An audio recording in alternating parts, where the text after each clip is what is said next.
Hi, I am back again this week, and we're looking at the miracle at Cana, the water into wine miracle. It's the first one chronologically that's listed in the Old Testament or in the Gospel accounts.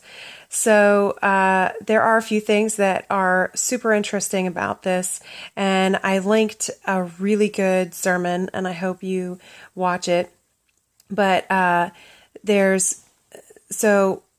for one thing, I want to point out, he says that this happened on the third day, and that when they used to do references to the day after, or the day after that, the third day would have included the first day. So the day that he was talking to Nathaniel, and then the next day, and then the next day. So that makes 3 days. In our terms, it would really be 2 days later. But that's how they did time references back then. So just wanted to point that out. It may be that the Sabbath fell in between, which is why you don't know anything about what happened on that day in the middle. Something to think about there. And then so culturally, I made a couple of comments about the fact that Jesus says to his mother, "Woman, what does that have to do with me?" So woman is actually sort of a term of endearment. Not totally, but it's kind.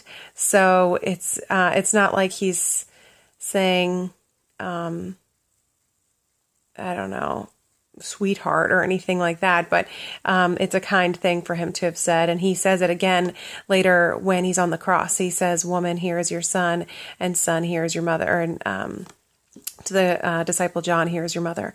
So it is something that is not weird for him to have called her, although it seems like it to us. I did a little bit of study into how much wine Jesus actually made, and it was substantial. So you could take a look at that.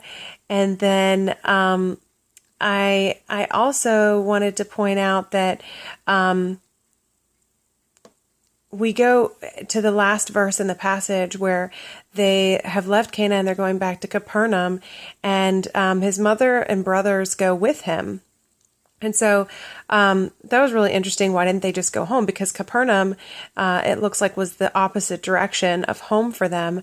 But, you know, if you've ever been with some person or some group of people and something really amazing happened and you're just like on this super high, you don't want to stop hanging out together. You just keep retelling the story of what happened to each other, and you're just so amazed and you want to kind of keep it going.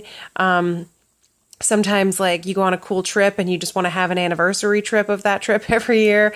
So all that to say, I just have a feeling it was so amazing to them that here he did this huge thing. He turned all this water into wine, and they were sort of they were just so excited about it. They couldn't go home.